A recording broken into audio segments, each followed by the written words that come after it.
Ada yang bertanya pada saya, "Coach, saya punya tim yang sebetulnya sudah ikut lama bareng dengan saya. Tetapi entah kenapa, dulu dia semangat sekali, tetapi sekarang kinerjanya mulai menurun." Nah, pertanyaannya adalah apa yang menyebabkan dia seperti itu? Dan bagaimana cara memacu kembali dia kepada performa yang sebelumnya?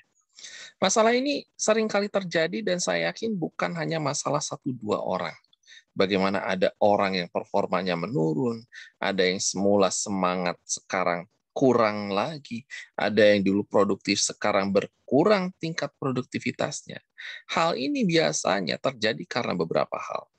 Yang pertama adalah karena kurangnya paham dia terkait ekspektasi yang diharapkan dari kinerja dia. Jadi ada role expectation yang kurang jelas. Sehingga apa yang dipikirkan oleh dia dengan yang diharapkan oleh pimpinan ini tidak matching. Yang kedua adalah adanya perubahan. Perubahan terkait dengan situasi kerja, terkait dengan posisi yang baru, terkait dengan kerumitan yang bertambah di dalam pekerjaan. Sehingga ada masa adaptasi.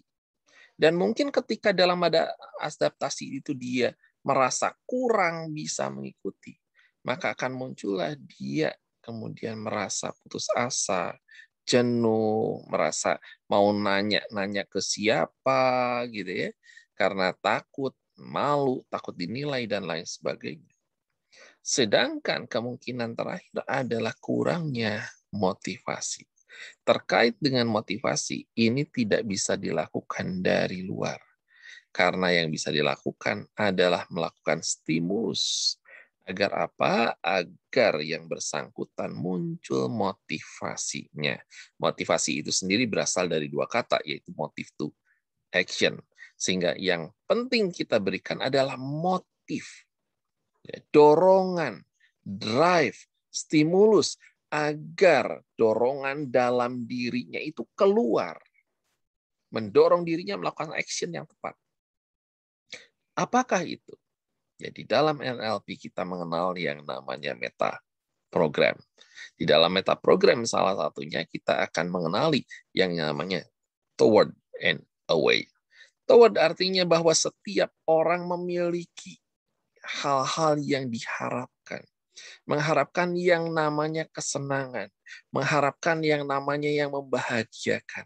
Sehingga ketika membayangkan itu, waduh pengen banget saya mencapai hal itu. Ya, itulah yang menjadi dorongan, menganggap itu berharga untuk diperjuangkan. Sedangkan away adalah bagaimana kita melarikan diri, lari dari sesuatu yang menyengsarakan, menyulitkan, kesulitan yang berat, yang menyusahkan, yang membuat kalau kita tidak mencapai sesuatu, maka kita akan mengalami kesengsaraan yang cukup besar. Untuk menghindari ini, orang akan berjuang, berusaha keras. Ibaratnya ketika kita dikejar oleh anjing yang galak, wah kita akan lari sekencang-kencangnya daripada kegigit. Ya. Nah, ini hal-hal yang bisa disampaikan pada tim. Dua sisi ini apakah muncul di dalam tim kita? Bisa jadi, tetapi setiap orang punya yang namanya preferensi. Maka nggak aneh ketika kita katakan, yuk siapa yang achieve akan dapat ini, yang nyampe si itu terus.